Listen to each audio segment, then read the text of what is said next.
Season 2 of Overwatch 2. The season where everyone complained so loud that even Blizzard heard our cries. Blizzard listened to the community, a little bit anyway. And we got some kick-ass skins as well as the return of the classic winter game modes. I'd love to have seen something new for this winter game mode or whatever, but just for right now, while things are getting going for Overwatch 2, I'll remain patient. But at least we got a new hero and a new map, so can I really complain?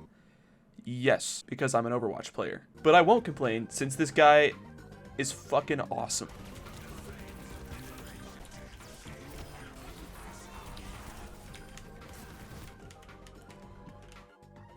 Ramatra is amazing, but I want to save that for a little later. Now that Season 2 is up and running, I want to look back a little on how Season 1 rolled out. And, you know, Overwatch 2 had sort of a rough start, since, I mean, it is still Overwatch, so a lot of people didn't respect it as a sequel, but it also didn't work the entire first day it was out. I don't want to play it, man. I just want to fucking play this game. I want my grubby little mitts all over it. Man, if you get in... 30,000 players! But as Season 1 progressed, people started to realize that this is the same game, but just so much better. One less tank makes for more balanced and fun gameplay. But then, $20 piles of shit started littering the store page, and the skins that did finally start to look decent were being pumped out for $30. No way in hell am I paying that much for any Kiriko skin, no matter how awesome. Blizzard, you made your standards back in 2016. These skins would look good and come out at a price of $0, so long as you played the game consistently enough to get them. Now what? The game's free, so we have to pay for everything else? What a shitty model. Overwatch is just lucky that the Battle Pass skins are bangers, and so is the gameplay. Nothing is consistent about Overwatch except for the fun that I have when I just start loading into quick plays, so long as I can play tank or DPS, because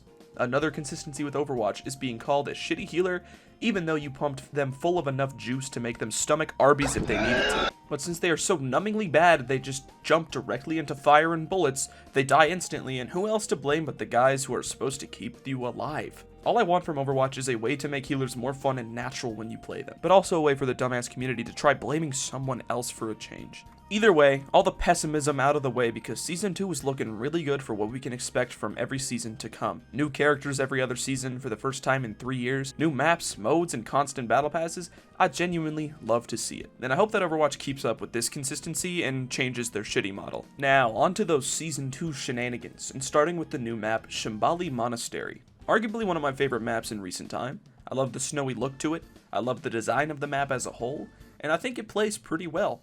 No one part of the map stands out as bad to me. Now, for the meat of this update, the man himself, Ramatra. I think at my skill level, which according to the competitive Overwatch in Overwatch 2, is Bronze 4, but according to Overwatch 1, I'm a Gold 2. I think that Ramatra is fucking insane as a tank. I'm not sure if it gets lost in translation in higher elo, but I really couldn't care less since as a Gold, I feel as though my opinion still matters to the overall health of the game, since characters should appeal to everyone, not just one demographic within the game's community. Enough Overwatch politics though, Ramatra is amazing. Decent damage from his primary, a 1k HP shield, a snare that does awesome things to horrible Pharahs, and a second form which easily has the coolest name possible, his Nemesis form.